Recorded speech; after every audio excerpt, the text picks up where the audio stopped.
ఇవాళ నా ఓపీలో నేను రెగ్యులర్ గా పేషెంట్స్ చేసే 3 కామన్ మిస్టేక్స్ గురించి చెప్పాలనుకుంటున్నాను. ఇవి చిన్న చిన్న మిస్టేక్స్ అవ్వచ్చు, కానీ కొన్నిసార్లు మన హెల్త్ మీద చాలా పెద్ద ప్రభావాన్ని చూపిస్తాయి.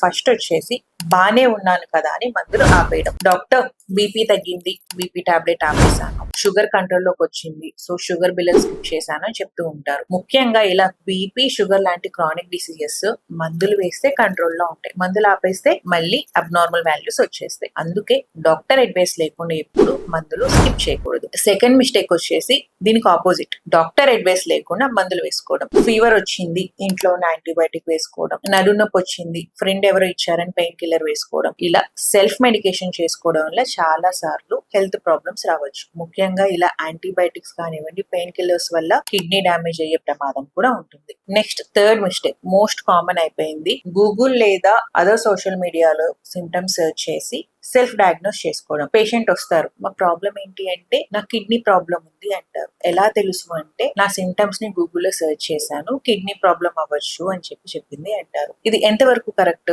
గూగుల్లో ఇన్ఫర్మేషన్ ఉండడం వేరు, డయాగ్నోసిస్ కన్ఫర్మ్ చేసుకోవడం వేరు. ఎందుకంటే ఒకే సిమ్టమ్ కి మల్టిపుల్ కాజెస్ ఉండొచ్చు. ఫర్ ఎగ్జాంపుల్ ఆయాసం వస్తుంది అంటే గుండె ప్రాబ్లం అవ్వచ్చు, ఊపిరితిత్తుల ప్రాబ్లం అవ్వచ్చు, కిడ్నీ ప్రాబ్లం కూడా అవ్వచ్చు. ఇలాంటి ఎక్స్పీరియన్స్ మీరు ఎప్పుడైనా ఫేస్ చేశారా? కామెంట్స్ లో షేర్ చేయండి. Thank you.